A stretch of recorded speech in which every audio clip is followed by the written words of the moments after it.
While many Indians fans lament the team's hasty exit from the postseason this year, and how, they can still be grateful that Cleveland baseball is thriving, and it is. And they could very well owe that fact to the Indian squad of 1974. At least that's what tonight's guest contends. We say hello to Jim Clark, the voice of the Akron RubberDucks, who I listen to many times, especially those 10 a.m. games that you play. I'd say, man, oh man, Jim Clark's up there in the morning at beautiful Canal Park doing baseball. You got to love the game, I'll tell you. I love it, Jim. Thank you so much. Okay, getting ready for his 27th year with the RubberDucks. But let's talk about this. I wasn't in Cleveland, 1974. Rally round Cleveland. The Indians were in a lot of trouble, huh? I thought, they almost lost him in '58. They bought out Hank Greenberg. They stabilized. In '63-64, the Browns outdrew them both years. Wow. That's playing at that time 7 home games. 1970 comes. There's a threat of 35 games in New Orleans. Hal Levowitz gets wind of it, stops it. And then between 71 and 74, before 74, those 3 years, combined they drew less than 2 million fans. Wow. So now, my thought was, they're in trouble. More years of this, of 500,000, 600,000, how can someone not come get them? So 1974, they kind of pop. They have this very, very unexpected year where they're playing really well.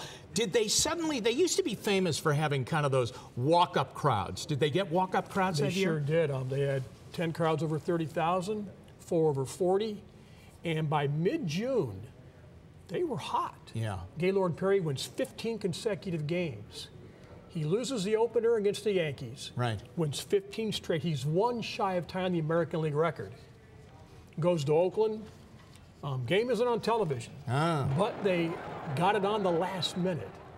But I remember vividly, it's a game, it's 11 o'clock game in Oakland. Right. So my dad gets home from work at midnight, we're watching the ball game. Dave Duncan homers in the 7th with the Indians on top. Open my front door in Akron. I go, by God, Dad, every light on the block is on. So they had really grabbed everybody's attention. They're watching the Indians. So they're in first place for 6 days, second place for 42 days. They're only 4.5 out in September, like the 48 Indians. Right. 6.5 out in the middle of September. Wow. Still very, very, very relevant. Yeah. Tell me this, where was it worried that they were going to go to? Was it New Orleans? Well, I mean, everybody was talking about maybe Florida would get baseball at that time, and of course they eventually did. My thought was they lost baseball in our nation's capital. In Washington, Why wouldn't they come after a team that's drawing 600,000 fans a year? Expansion was coming as well. Right. Now these are my thoughts, and maybe I'm nuts.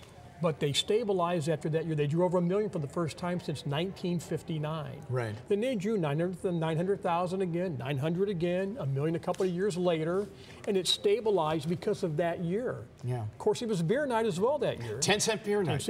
I was there with my crutches, broken foot.